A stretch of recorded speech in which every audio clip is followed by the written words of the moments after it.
On parle cette fois de la journée internationale de l'artisanat qui s'est ouverte ce matin à l'Institut français de Libreville en présence du Premier ministre, chef du gouvernement. Le ministre a donc expliqué la nécessité d'évoluer cadre juridique et réglementaire propice au développement du secteur. Andy Tungi, Franklin Mangenga, le point. C'est parce que la question de l'artisanat est centrale et stratégique pour le gouvernement gabonais qu'Emmanuel Issoze Ngondé a répondu présent à la journée nationale de l'artisanat dont le lancement s'est fait à de l'Institut français. Cette journée a connu plusieurs fois, à savoir la visite stand relative à l'artisanat au Gabon qui met en valeur les différents corps de métiers, la présentation du projet de la Chambre nationale des métiers et de l'artisanat, aussi le lancement officiel du concours de la maison 100% gabonaise accessible à tous.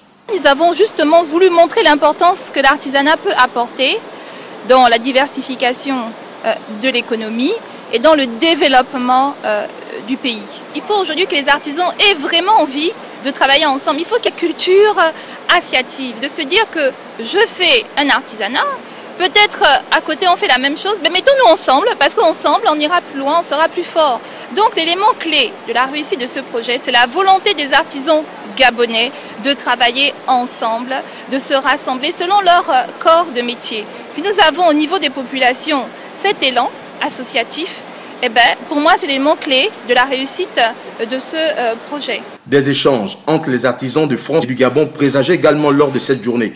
Nous sommes sur un secteur qui est un secteur extrêmement pluriel, divers, qui est un secteur de petites et moyennes entreprises. Il y a toute une série de paramètres qui font que ce secteur-là a les atouts qu'il a aussi les difficultés ou les défis qu'il a. Et aussi bien dans ses atouts que dans ses difficultés, il y a des ressemblances entre l'expérience française et la situation du Gabon. C'est notre expérience que nous apportons. Une loi spécifique relative à l'artisanat a été élaborée il y a plus d'1 an. Elle achève son parcours législatif et permettra aux artisans d'avoir accès à des services essentiels, d'être accompagnés au mieux dans leurs activités.